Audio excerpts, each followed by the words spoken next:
वैदिक पंचांग दिनांक 28 अप्रैल 2025, दिन सोमवार, विक्रम संवत 2082, गुजरात महाराष्ट्र अनुसार 2081, शक संवत 1947, आयन उत्तरायण, ऋतु ग्रीष्म ऋतु, मास वैशाख मास, पक्ष शुक्ल, तिथि प्रतिपदा रात्रि 9:10 तक तत्पश्चात द्वितीया, नक्षत्र भरणी रात्रि 9:37 तक तत्पश्चात कृतिका, योग आयुष्मान रात्रि 8:03 तक तत्पश्चात सौभाग्य, राहु काल सुबह 7:47 से सुबह 9:23 तक, सूर्योदय सुबह 6:11, सूर्यास्त शाम 7:01, दिशा शूल पूर्व दिशा में, व्रत पर्व विवरण, चंद्र दर्शन शाम 6:53 से रात्रि 7:38 तक।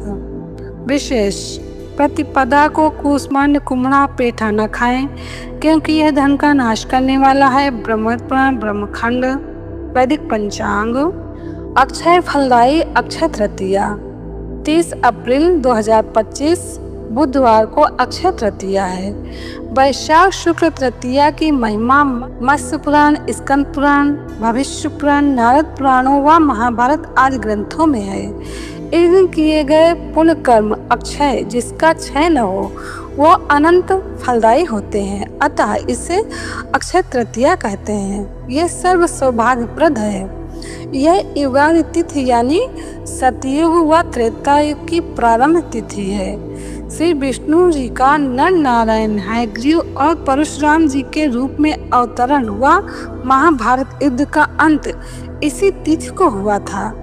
इस दिन बिना कोई शुभ मुहूर्त देखे कोई भी शुभ कार्य प्रारंभ या संपन्न किया जा सकता है, जैसे विवाह, गृह प्रवेश या वस्त्र आभूषण, घर, वाहन, भूखंड आदि की खरीदारी, कृषि कार्य का प्रारंभ आदि सुख समृद्धि प्रदायक है। प्रातः स्नान, पूजन, हवन का महत्व। इस गंगा स्नान करने से सारे तीर्थ करने का फल मिलता है। गंगा जी का सुमिरन एवं जल में आवाहन करके ब्रह्म मुहूर्त में पुण्य स्नान तो सभी कर सकते हैं। स्नान के पश्चात प्रार्थना करें। माधवे में सगे भानो मुरारे मधुसूदन, प्रातः स्नान में नाथ फलदा पापहा भव।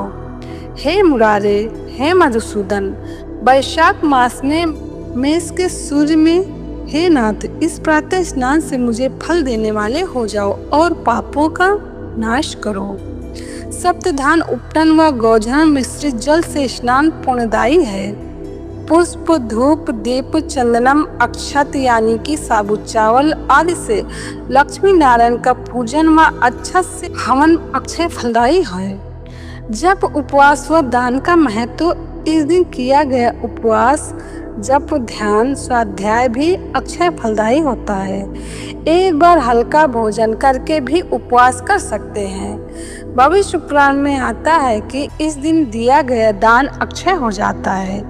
इस दिन पानी के घड़े, पंखे, छाता, जौ, गेहूं, चावल, गौ, वस्त्र आदि का दान पुण्यदायी है, परंतु दान सुपात्र को ही देना चाहिए। पितृ तर्पण का महत्व विधि। इस दिन पितृ तर्पण करना अक्षय फलदायी है। पितरों के तृप्त होने पर घर में सुख, शांति, समृद्धि व दिव्य संतानें आती हैं। इस दिन तिल एवं अक्षत लेकर विष्णु एवं ब्रह्मा जी को तत्रूप से पधारने की प्रार्थना करें। फिर पूर्वजों का मानसिक आवाहन कर उनके चरणों में तिल, अक्षत व जल अर्पित करने की भावना करते हुए धीरे से सामग्री किसी पात्र में छोड़ दे तथा भगवान दत्तात्रेय, ब्रह्मा जी व विष्णु जी से पूर्वजों की सद्गति हेतु प्रार्थना करें। आशीर्वाद पाने का दिन। इस दिन माता पिता, गुरुजनों की सेवा कर उनकी विशेष प्रसन्नता, संतुष्टि व आशीर्वाद प्राप्त करें। इसका फल भी अक्षय होता है। अक्षय तृतीया या तात्विक संदेश। अक्षय यानी जिसका कभी नाश न हो। शरीर एवं संसार की समस्त वस्तुएं नाशवान हैं, अविनाशी तो केवल परमात्मा ही है। यह दिन हमें आत्म विवेचन की प्रेरणा देता है। अक्षय आत्म तत्व पर दृष्टि रखने का दृष्टिकोण देता है। महापुरुषों व धर्म के प्रति हमारी श्रद्धा और परमात्म प्राप्ति का हमारा संकल्प अटूट व अक्षय हो, यही अक्षय तृतीया का संदेश मान सकते हो। स्रोत ऋषि प्रसाद, वैदिक पंचांग। वैदिक पंचांग संपादक अंजनी बहन नीलेश ठक्कर। वैदिक पंचांग प्रकाशित सूरत शहर गुजरात। वैदिक पंचांग